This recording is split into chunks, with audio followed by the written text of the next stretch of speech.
who I'll introduce in a moment. Health is Wealth began as a YouTube series, and if you've seen Health is Wealth before, thanks for joining me again. Tonight we're live, so it feels a little different, and it feels different for me too. But the topics will feel familiar. If this is your first time watching, I'm so glad you're here with us, and you can always go back and watch the whole Health is Wealth series on the Ball State PBS YouTube channel. Now, let me introduce you to the stars of the show this evening, the experts joining me tonight. If you've watched Health is Wealth before, you might recognize Lisa Rosine. She's the Executive Director of Recovery Cafe Muncie. Lisa has a bachelor's degree in psychology from Michigan State University. She's a certified alcohol and drug addiction consultant and a peer recovery coach. And she's also in long-term recovery from substance use disorder herself. Lisa, thanks for joining us tonight. Thanks for having me. Dr. Sarfraz Khan is Chief Medical Officer, Vice President of Medical Affairs, and Medical Director of Psychiatric Services for Meridian Health Services. He's an adjunct clinical professor of psychiatry at the IU School of Medicine and clinical associate professor at Marian University of Osteopathic Medicine. Dr. Khan, thanks for joining us. Thanks for having me. And Dr. Catherine Marsteller is the Primary Care Division Chair for Meridian Health Services, and she practices the specialty of internal medicine, including preventive care and treating conditions like diabetes and high blood pressure. She's practiced in Richmond, Indiana for the past 13 years. Dr. Marsteller, thanks for joining us. Thank you. So we've talked quite a bit in the Health is Wealth YouTube series about the roles that habits play in our health. And a concept that I referred to over and over again in the series is Keystone Habits. It's a term coined by Charles Duhigg in this book, The Power of Habit. And basically he says when you want to make a change in your life, like becoming healthier, keystone habits are the best place to start, because when you change a keystone habit, it makes other habits easier to change.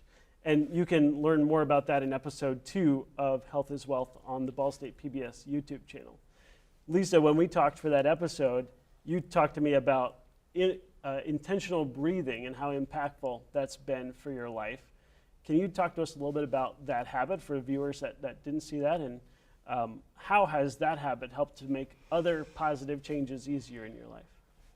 Yeah, so it's actually made this experience here a little more at ease. I learned this skill through treatment for my substance use disorder. And I learned that when I can take control of my breathing, I can actually trick my body into believing that I'm safe and that I don't need to fight or flight right now. And that allows me to have a clear thoughts and make better choices. And so knowing that is one thing, but doing that is another. And so if I could set goals to take time, like 10 seconds, 1 minute, 10 minutes, to take intentional breaths in various patterns, and then do it, it feels like I have achieved my goal and I have the physiological effect of feeling more calm. So it's kind of a twofold reward. Yeah. Thank you. Thanks for sharing that with us. Over the last few weeks, we asked you, our Ball State PBS viewers, to send in questions for our guests. And tonight I'm going to be asking some of those questions that you've sent in. And I'm going to direct this first one to Dr. Khan.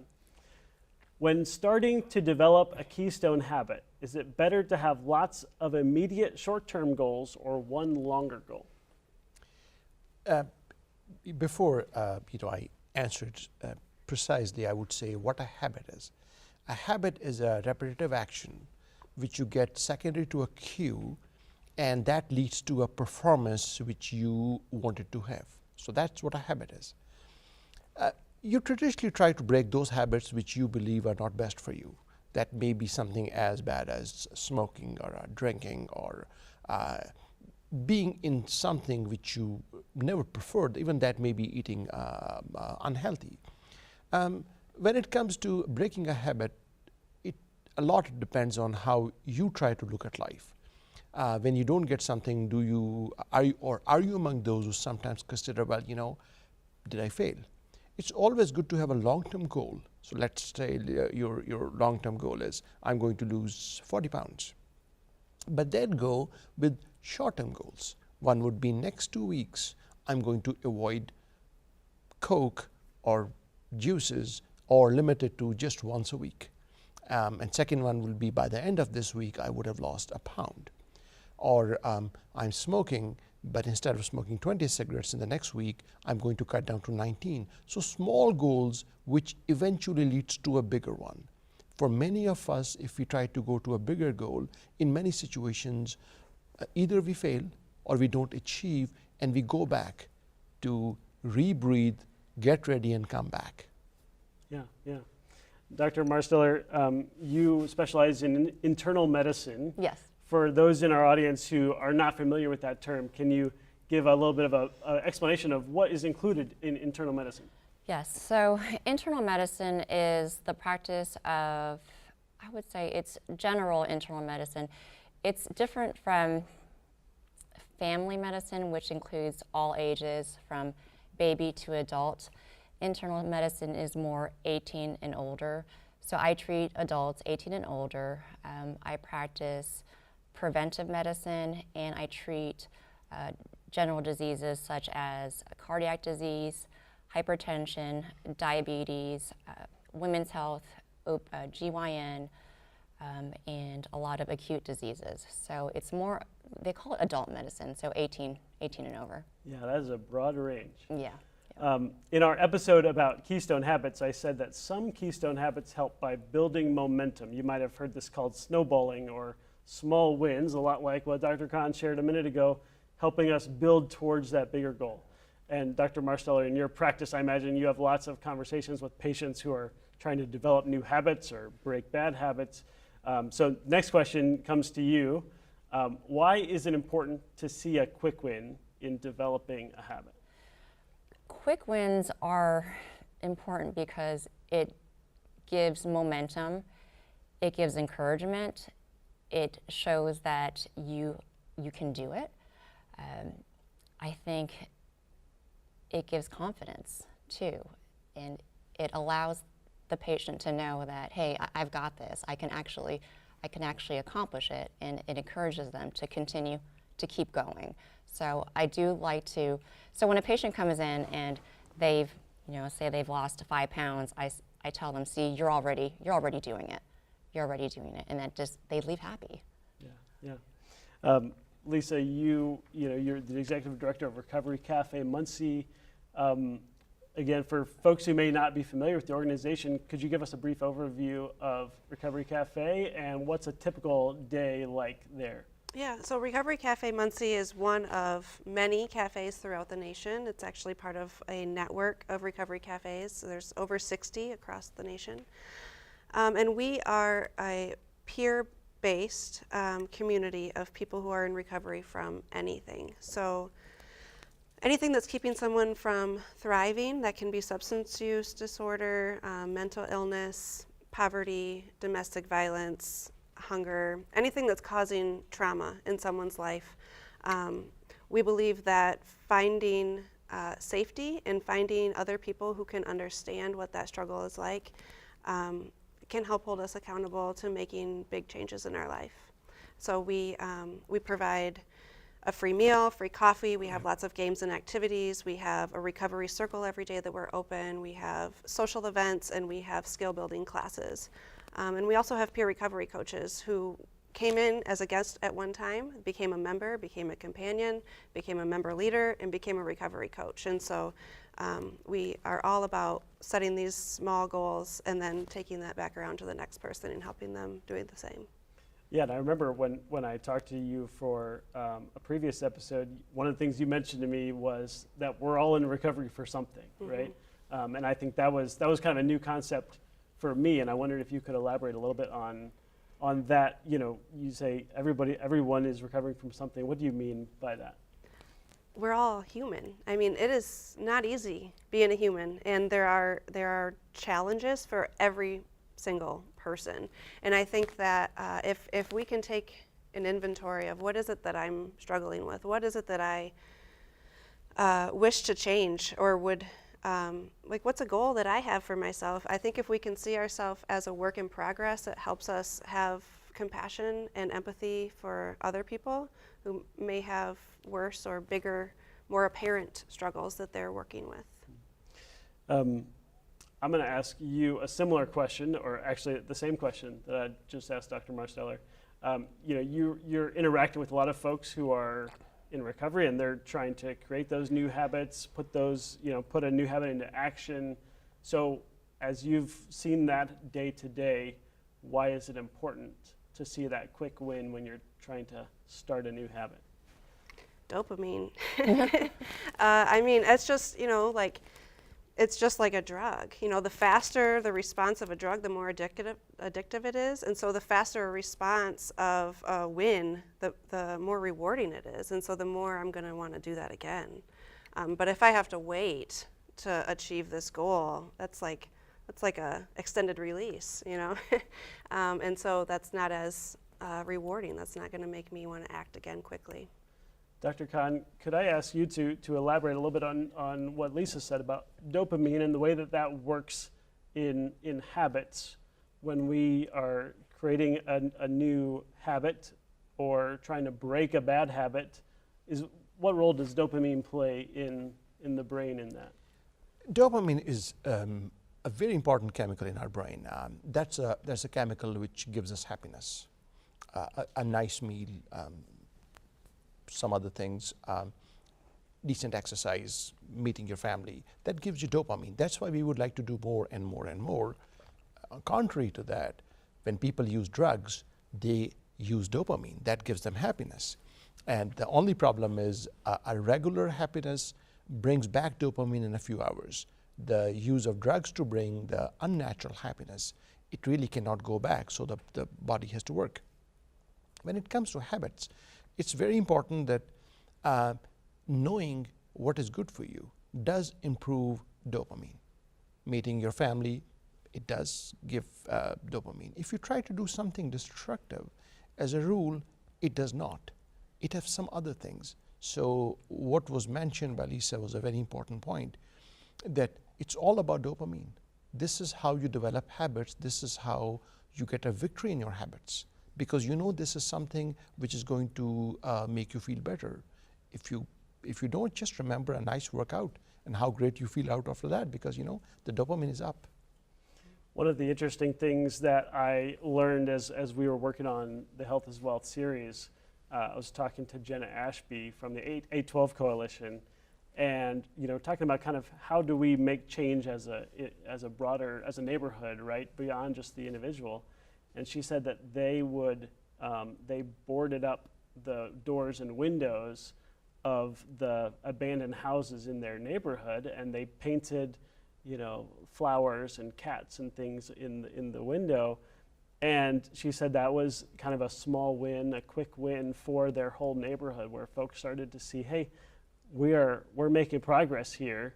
It may not be a big thing all at once, but we're making that small progress. Mm-hmm. And then it helps people to think of what can the next step be. Now that we've made this change in our neighborhood, what's the next step? Mm-hmm. And that was really impactful for them, and I thought really thought-provoking as I was thinking about the way that's affected the 812 Coalition's area of Muncie. Two of our guests tonight are with Meridian Health Services, and they recently got a new president and CEO. Seth Warren joined the organization last August, and he sat down with the general manager of Ball State Public Media, Phil Hoffman, to talk about his background and his perspective on healthcare in our community. Okay, well, let's start with sort of you arriving here. What drew you to Meridian and East Central Indiana? I had a couple people reach out to me and say, hey, Hank Milius, my predecessor, is retiring, and they thought, this is a good fit for me. They said, you might want to check out this opportunity because we think that what you're looking for and what Meridian has to offer would be a really good fit. So I decided to reach back out to the search firm and throw my hat in the ring, and had come up here and met with Hank. And Hank sort of laid out what Meridian is, what they've been doing, some of the growth plans, and I walked out here very intrigued. And I think that, a lot of what Meridian has to offer did appeal to me. I've been in the healthcare industry for well over 30 years and was looking for something different. I have a son that has some mental health issues and some substance abuse issues with alcohol, and I thought, how can I help people like my son? And what Meridian does just really jived with what I wanted to do next. And so as I explored it, I felt like this was the right fit for me. It's got to be a little bit daunting. Those are big shoes to fill, right? Yes, like absolutely. Hank, I mean, good heavens, the growth of Meridian over the years, it's a lot. Right? Yes. What we want to continue to do is expand our footprint because there is so much unmet need out there. There is need from a primary care standpoint, there's a need from mental health, and unfortunately, both those numbers keep rising. And so we want to grow our footprint, continue to offer the things that we have been offering, but then within the communities we've already been serving, grow and meet the needs. Do you see partnerships or opportunities that you plan to kind of pursue in the future that you think there's a need here? Is there things that you're... Absolutely. We've been partnering with a lot of health systems throughout the state. For instance, just using Franciscan as an example, we took over a behavioral health practice in the Indianapolis and Mooresville markets, and we were able then to embed primary care in that practice. So we're going to continue to look at expansion of opportunities with various healthcare systems, but then also partnering with the communities.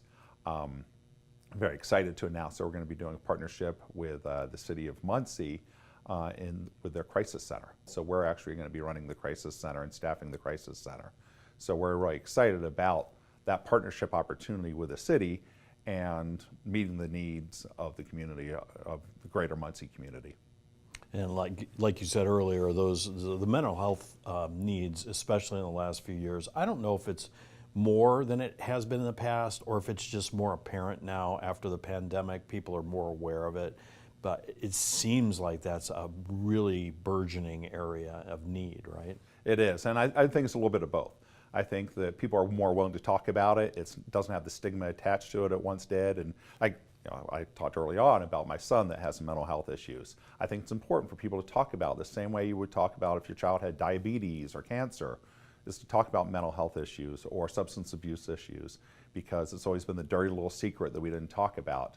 And I think by exposing it and being able to talk about it very openly, helps us accept it as a true health condition and be able to address the needs. What do you see specifically Meridian's opportunities in this area of mental health? Where do you see like the key things that you really want to focus on in the next few years? Sure. What we've done is we've embedded our primary care practice, our mental health, and behavioral health services together so that it is seamless. We talk about how we do whole person health, and it's the mental health, it's the physical health, and it's the social health. And it's trying to identify what the root causes are. For instance, our dentistry services, when a patient comes in, they're taking their blood pressure. I dare say most of us, when we go to a dentist, we're not having our blood pressure taken, but we're trying to identify, are there any physical health issues that you're unaware of? We do a depression screening. And again, for a dentist to do a depression screening is atypical. So we're looking at opportunities to blend primary care and the mental health. We're more than just mental health services. We certainly consider that a key part of what it is that we do, but we are a provider of healthcare. And again, that's addressing social needs, physical needs, and mental needs. Well, Seth, thank you for joining us. Certainly. We appreciate your time. Thank you for all that you and the team at Meridian do for the community. We appreciate it. Absolutely, and we are very happy to be a part of the community, and we have great employees, great staff that are providing great care out there. So I want to recognize all of them because they're on the front line. They are the ones dealing with that, and I think kudos to them rather than to me is important. Thank you, Seth. Thank you. Welcome back to Health is Wealth. Dr. Marsteller, you're one of those frontline providers that Seth was just talking about, and I know you chose to work at Meridian because of the philosophy of whole person health.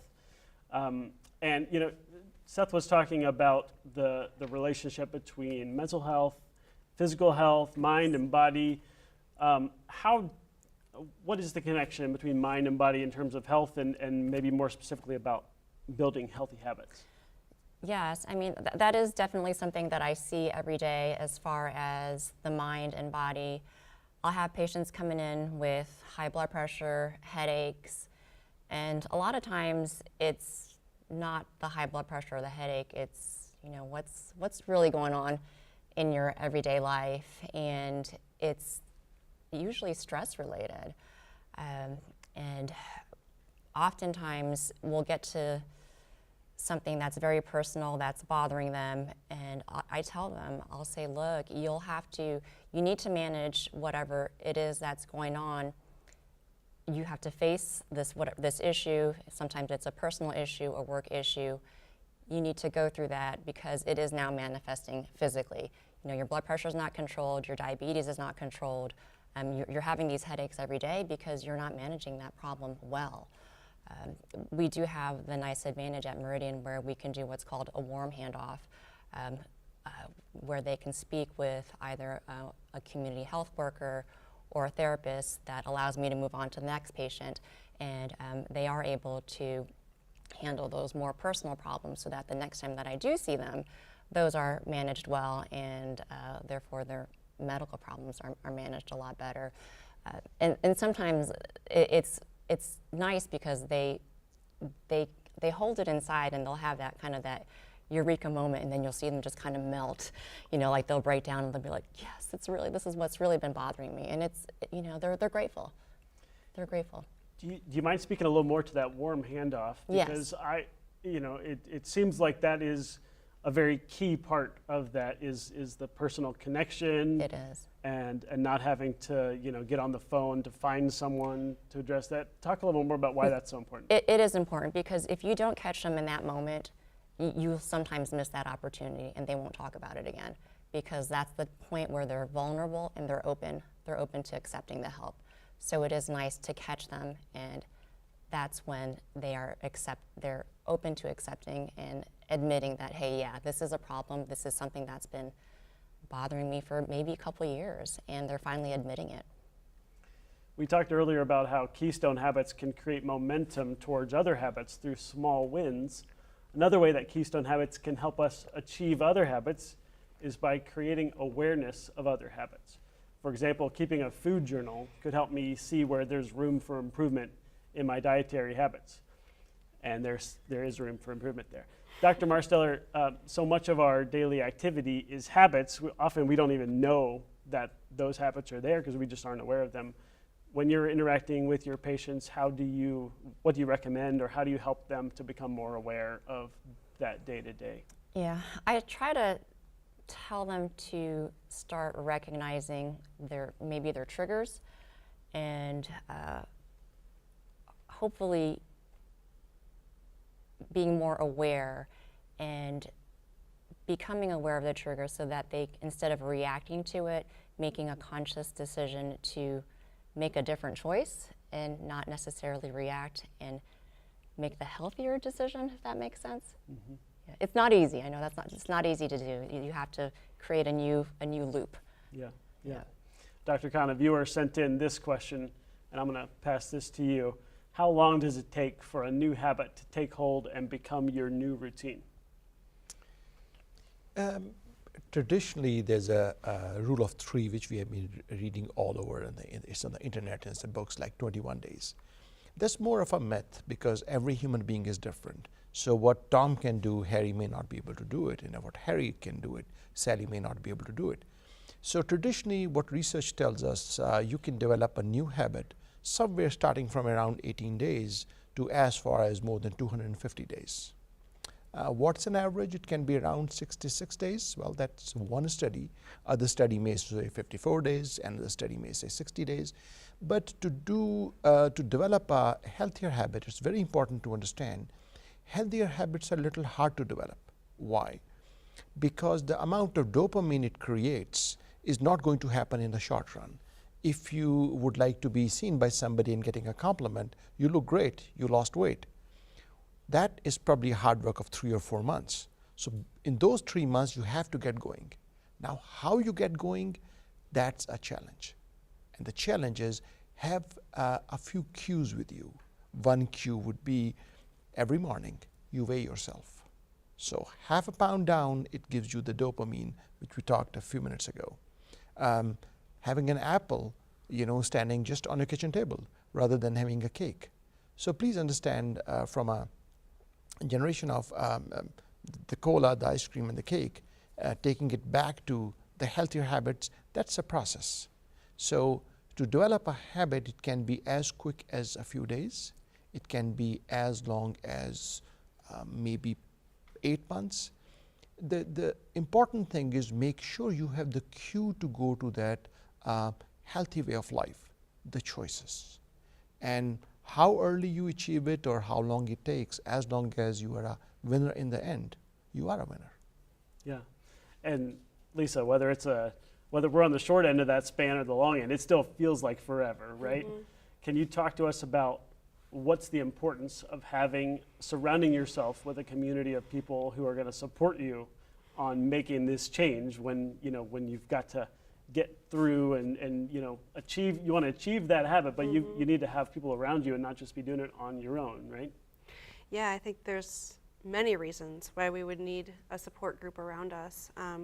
First, I think it's really important to not feel unique, like to feel like I belong somewhere, because my brain can tell me that no one struggles the way I struggle. Nobody wants this chocolate cake more than I want this chocolate cake. Nobody is as whatever. But if I can find like-minded people and belong to that group, that kind of chips away at that idea that I am unique. It also is really important to be held accountable. And so if I say my goal or my intention of a new habit out loud, and I have good, healthy peers around me that want to see me succeed, when I start slipping or making choices that are not aligned with that habit, they can remind me what my intention was, and maybe ask me if that's going to get me the result that I want, and hold me accountable. And speaking of accountability, I know that's part of what's built into the programming at Recovery Cafe. Can you talk a little bit about how that is part of the process for the folks who are members at Recovery Cafe? So we practice loving accountability. So to become a member, you commit. And that's a really big, scary word for a lot of people, but you commit to regular attendance at a recovery circle. And a recovery circle is where you can be known. You talk about 3 things. You can go as deep or as surface as you want, but that's what's a challenge you're having, what's a growth you're seeing in yourself, and what's a goal that we can hold you accountable to next week. And we'll check in with you on those things next week. And so they are expected to attend that circle, and if they don't, they're held accountable the next time they try to enter the cafe. We'll say, we missed you, where were you? We'll see you at your next circle. You're not eligible for entry for all the fun and games today. We'll see you at the next circle because we love you and we want to hold you accountable. I think that helps build integrity, dependability, and that's a skill that I think a lot of folks don't even realize that they're capable of. Dr. Khan, one of the things that Seth Warren touched on in the interview we heard a few minutes ago was the stigma around mental health, changing the stigma, and talking about mental health issues the same way we might talk about diabetes or cancer. Why is it so important to change the stigma around mental health? Mental health has been a challenge for a very long time. The reason being, traditionally, the patients of mental health can be called as crazy a while ago. And if somebody would like to know from where the word crazy came, that actually came from delirium, which is the end of life confusion. However, mental health stages and television dramas, the struggles of the life, did put a bit of a negative feeling, bit of a stigma there. It's important to break the stigma because one of us can have an illness on any given day. If you look at the incidence of major depressive disorder, even a mental illness, 1 in 3 of us can have a mental illness at any time. If we do not break the stigma, people will not be able to pull themselves out of that. I think we need to understand a person who struggled and is healthy today is far better than one which who could have been better there somewhere. So a living person conquering mental illness is a success as compared to the one who lost his life in this battle. We worked together. Back in approximately 200 years ago in the Europe, when the time of the machines came, people were eating the same what they were eating before and doing work in the fields. And they changed the work, but they did not change the habits. So what happened? Cardiac diseases went up. Then they came to know and they said, you know, we need to make a change. Same thing is here. Stigma is better. Now people come and talk to me. They find me and they tell me, I'm struggling with this. Can you suggest a doctor? So we have achieved quite a bit. We have more to achieve because mental illness appears to be affecting us. And if we do not know a storm coming, you know, the storm will very soon overpower us. And it feels like, you know, maybe the $1 million question, I'm not expecting you to necessarily have the answer, but it feels like with the rising rates of mental health challenges, you know, is it occurring more frequently, or are we just more aware and diagnosing it at a higher rate? Is it both? You know, do you have a sense of that? Actually, it's a very bright question. Both. Number one, we are knowing it. Before that, we would say somebody's afraid of a dog, and now we know it's a dog phobia, which is a treatable condition. But on the other hand, mental illnesses it's a pandemic. Why so? It is very important for us to know the concept of wisdom, which sometimes we do not pay attention. Wisdom is learning the life and going through the tough times of the life. So if you look back, when everybody should have been depressed, that is the time of the Great Depression. People don't have much to eat, there were a lot of struggles. Still you do not find it because families will stay together. It's very important for us to know that holding the hand of my spouse, of my parents, my children, my siblings is far important than holding a cell phone in my hand. Relationships, remember the time-tested things are very important. We are walking away from the time-tested things. And when you leave a time-tested things, it is replaced with a good thing or a bad thing. And unfortunately, mental health is right there. We are losing a base and we are suffering. Thank you for sharing that. It seems like it's one of the big challenges in this modern society is the work-life balance, right? We're all, it feels like, trying to juggle that in some way.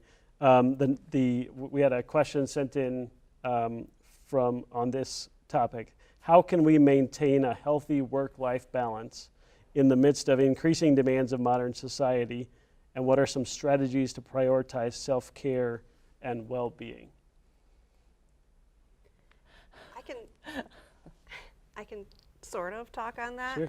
I'm definitely not an expert on work-life balance. I have work to do, but I think it kind of goes back to that idea of community. I am lucky to have a partner who supports what I do as a career, and we have a family together, which I value dearly. And so I state my intentions out loud to him, like, this weekend, I'm not going to talk about work, or I'm not going to check my email until, and if I say it out loud, I'm much more likely to do it.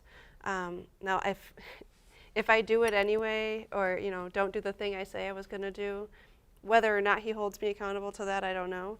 But just saying it out loud, I think really holds a lot of weight. And also, this feels a bit sterile, but I actually block out time on my calendar. I mean, there's no work after this time. This is a protected block right here for family or for hobby, or there's so much more that we have. This is a rich life, and I don't want it to be too messy. And so sometimes I need to create structure to fit time for play in. Yeah, thank you for sharing that with us. We're a few years away from the 100th birthday of Ball Memorial Hospital, The hospital has changed a lot over the years, but it's still a central part of healthcare in the Muncie community, literally and figuratively. Dr. Jeff Bird, the president of IU Health Ball Memorial Hospital, sat down last week for a conversation with Ball State Public Media General Manager Phil Hoffman. Let's talk a little bit about, over the years, how the public health needs have changed in your perspective during the time you served here. Yeah, so, I grew up in Muncie. So, my father was a United Auto worker in one of the local factories. When I was a child, healthcare was, for the middle class in Muncie, very much a insurance-driven kind of situation. So, as the factories closed in town, so did the challenges around healthcare. I've always had some poverty locally, but our poverty levels have dramatically increased. And so I think that's had a really big effect on what in healthcare we call the social determinants of health.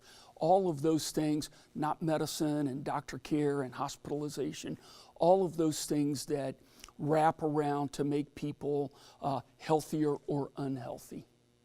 And as you think about the role that your organization plays in the region, what are your priorities in terms of trying to help solve the biggest challenges in our region right now? Yeah, so, I've been pretty deeply involved in this whole debate around the cost of healthcare.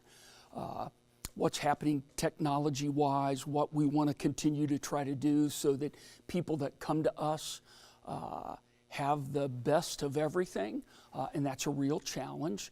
My organization, IU Health, has really embarked over the last 5 or 10 years in understanding that these social determinants of health really play a bigger factor in determining an individual's health than how big my hospital is or how many beds I have or even how many physicians and nurses that we have. So we've invested several $100 million in trying to get programs to give access to people, particularly those that are on the fringe of being able to access health care, and give them opportunities just to make good choices and be healthier. So can we expand a little bit on this social determinants of health? Sure. and explain a little bit for the audience what that means? It's Maslowian hierarchy, right? If you don't have food to eat or a safe place to stay, starting there, when you're worried about your next meal, how you're going to pay your electric bill, it makes it really hard to be thinking futuristically about where my health is, or am I doing all the things that I can do to be as healthy as I can be.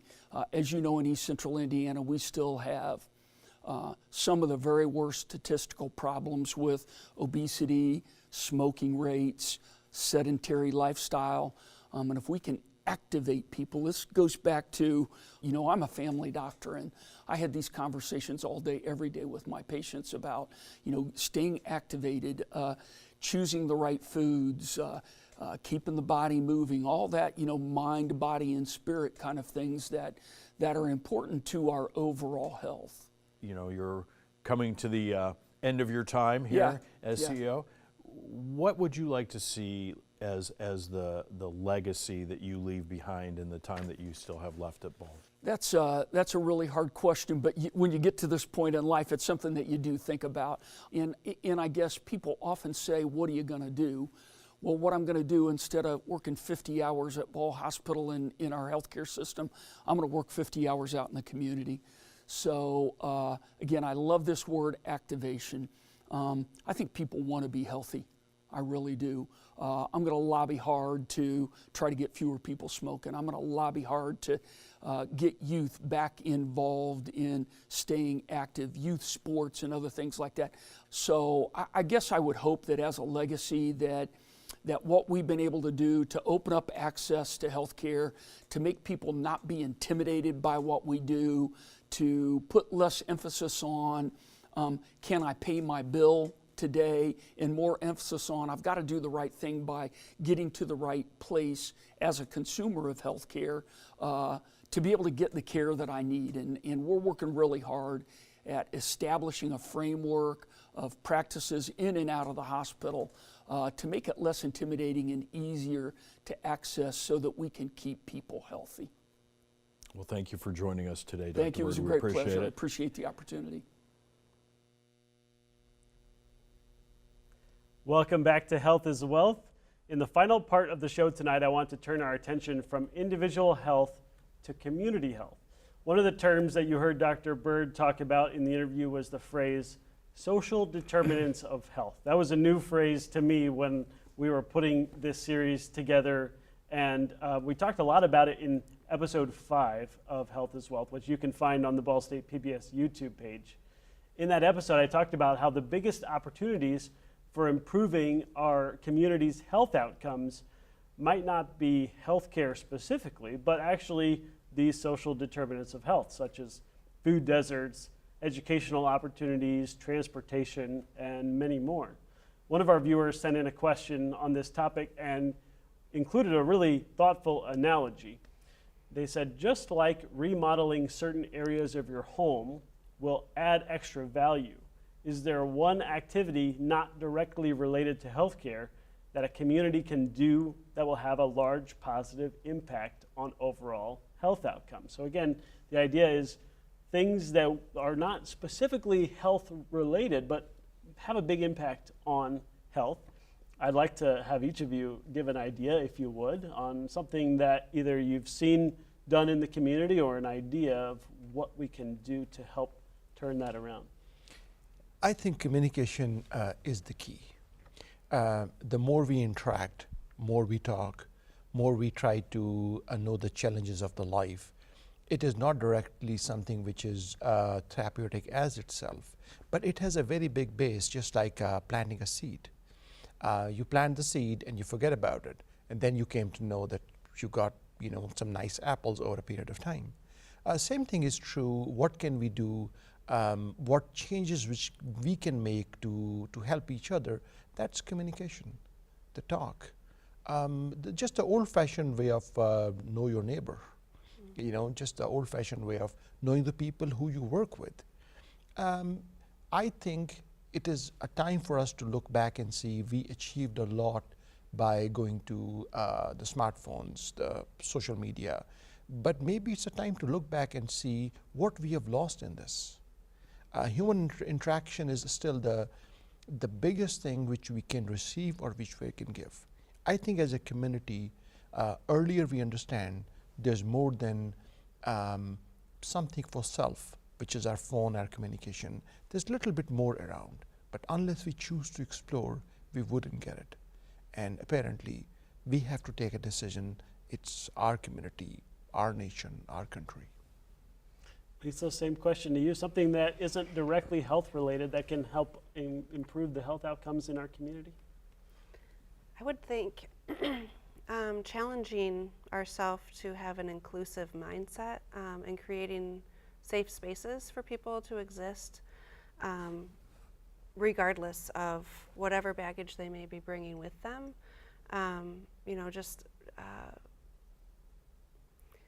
Creating space for people to be who they really are and allowing them the space to thrive. And then also when you were talking about communication, the word collaboration came to mind. At Recovery Cafe Muncie, our members were telling us that they had a need for basic necessities. We need clothing. We need food. Our folks are constantly getting things taken from them, or they're evicted and they have to start over repeatedly. And so we are collaborating with a food bank and with our community to get donations. So we now have a closet and a pantry so that people can come into that safe space, that we are providing this inclusive, holistic space for them, but they're also getting their basic needs. And that's in a lot of ways demonstrating how safe this space is. It's that it's fulfilling that base level hierarchy of need. Yeah. Dr. Marsteller? I'm kind of going on what Lisa has said. Something that I've actually seen done on a small scale in Richmond, where I live, is there's these small projects that I've seen erected about town where, I don't know if you've ever seen people have these little structures that have books in them. So there's those, but that I've actually seen the structures actually filled with food. So of course there's food banks, those are the obvious food banks, but there's been ones with food. I have also seen structures where it's almost like a scaffolding, and it says take what you need, and people have put things like coats, gloves, hats. It's pretty cool actually. So it's something from the community to the community. Yeah, thanks for sharing those ideas with us. You know, it's hard to have a conversation about healthcare without also talking about cost and access. And so those things are related, but they're not exactly the same. A final question from our audience: how can people overcome barriers to accessing affordable healthcare, particularly in underserved communities, and what initiatives are being implemented to address these disparities locally? So are there ways that you guys are aware of where access and those barriers are being overcome? Yes. Yeah. Sorry. So at the cafe, at Recovery Cafe Muncie, we are we want people to come to where they feel safe, and we want the providers to come to them. So we try very hard to not, here's a referral, here's a phone number. We have Meridian multiple times a week. We have Open Door. We have Aspire to do HIV Hep C testing. We have Vivitrol providers. We have them all come into the cafe to meet the individuals where they already are, because these are individuals who are often kind of hard to pin down otherwise. And so this is a space where they feel safe, and the providers come to them. Yeah. Do either of you have something?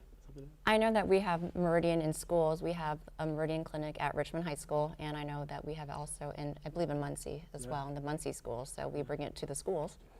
Yeah, that's great. So the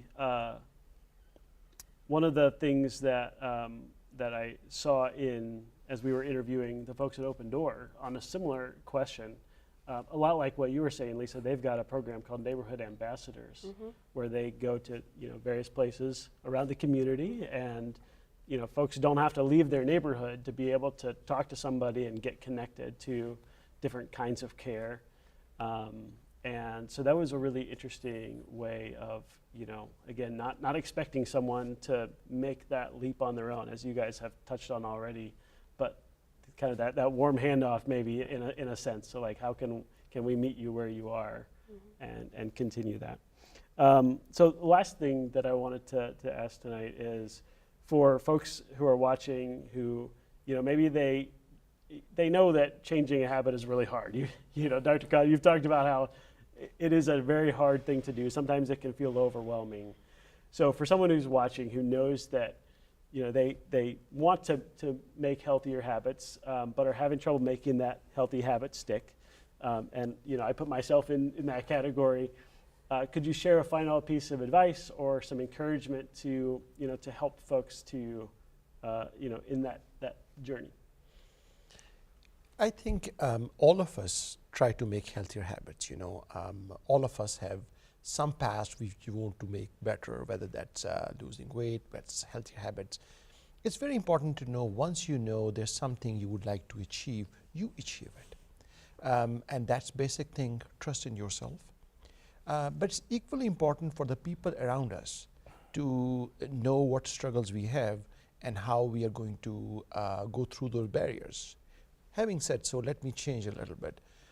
Sometimes we are the ones who are trying to help the person next to us. So sometimes we just have to shift the gear. We have to change the seat and said, I need help here, but let me give the same thing back. It's not easy, but it's not hard either. It is just a process. As long as process goes in, we win. And if we do not do that, then as a society, as a community, as a nation, as a country, we regress. This is what we do not want. We need to know what we are doing, trust in yourself, and do it, and success be yours. Thank you. Lisa, a thought? A suggestion might be to start with doing something that is kind, something that is benefiting someone else. and to write it down, because when we put pencil to paper, it becomes concrete and less avoidable. So maybe a viewer might find it helpful to write down, like, tomorrow I am going to do this one small kind thing, and maybe don't tell anyone that you did it, and that will have a ripple effect in our community, and it will feel really good to do it. And that feeling that you get from starting, as you've talked about, that's such a big part of it, isn't it? Yeah. Yep. Dr. Marsteller? I would say set yourself up to be successful. Try to remove the friction. So, like if you want to go to the gym, put the gym clothes in your car so that you go to the gym instead of going home straight from work. Or you want to eat healthy, pack your lunch the night before, so that way you avoid buying the fast food when you're at work. So try to do it so it's easy. Make it easy for you. Yeah, if I may share, one of the things that I've learned from in doing this series is the importance of the cue. You talked about the cue in a habit, right? And thinking through what's the thing that's leading me into this habit, right? And so if I'm trying to make a new habit, maybe I'm trying to exercise more, doing that at a specific time. So I'm going to do that after dinner, for example. I'm going to go for a walk after dinner, and that way I already have that cue. Dinner finishes, and that's my cue to start my activity. And then the other part of it, which again, this is a little bit of a shameless plug for the Power of Habit that has been kind of influential in putting the first season of Health is Wealth together. Rewards, right? So it's not just a cue, but also a reward. What are you getting out of that activity? And it could be something specific, like maybe seeing the number go down on the scale, but it also could be a feeling that comes from from knowing that you did your goal, right? Lisa, I remember you talked to us about how circling back to intentional breathing, when you achieve that little goal, right? It helps you feel like, hey, I checked that box, right? Gives you that feeling. And so that reward kind of follows. Dr. Khan, if I may, you mentioned cues a few minutes ago. When folks think about a reward and trying to create a new habit, do you have any advice on how to set up a reward for yourself, or what kind of a reward should I look for when I'm trying to create that healthier habit? Reward can be anything. Reward can be, something as simple as a candy to a child. But for us, the adults, our rewards are different. Our reward, maybe finding somebody who's in need. Maybe making sure that when you go to McDonald's and you choose to pay for the person who's coming behind you. Reward may be something as simple as knocking at the door of your neighbor and finding out what he or she needs, and just a word of thank you. Sometimes we work on ourselves to change the feeling of reward. Just like after getting done with an exam, we would say, you know what, I'm going to watch a movie. It can be different. We can say, after getting done with my exam, I'm just going to feed a homeless person. So when you change the concept of reward in yourself, you take the community to a different level. That would be once you try to reach my age as being a psychiatrist. I'm in that age where I need to give back to the community. That's something all of us need to work on, and it's very important that we teach that to the next generation. The concept of reward, how that helps. Yeah, it's not just a reward for myself necessarily, but how can that be part of the community as well? True. So I want to thank you all for coming tonight.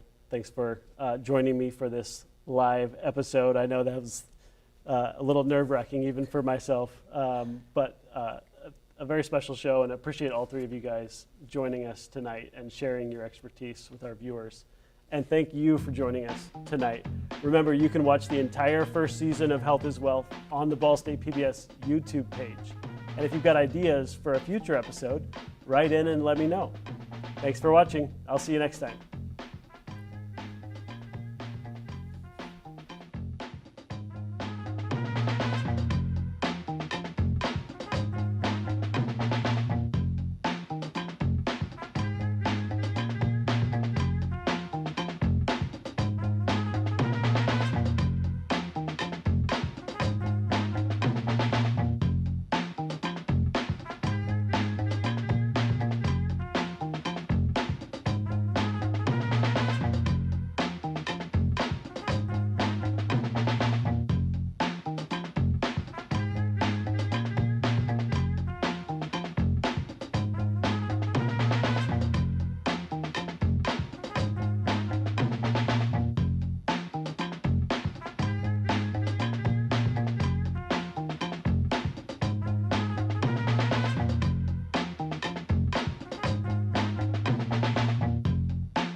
Meridian Health Services provides integrated whole-person health. Meridian MD offers general primary medical care combined with behavioral health. Meridian Women's Health offers a staff of female physicians for gynecological and pregnancy care. Meridian Senior Health is integrated health care for the aging community. Meridian Health Pediatrics is a partnership with Riley Physicians at IU Health, treating body and mind for total well-being. Information online at meridianhs.org. Lifestream Services is the Aging and Disability Resource Center for East Central Indiana, providing services for seniors and persons with disabilities, helping them to stay independent. From meal care delivery and transportation to in-home care, Lifestream supports seniors with wellness activities and programs to help them stay active and involved in their communities, helping seniors in East Central Indiana since 1975. Lifestream is the place to turn when life gets complex. 800-589-1121 or online at lifestreaminc.org. Lifestream, for the young at heart. Missy,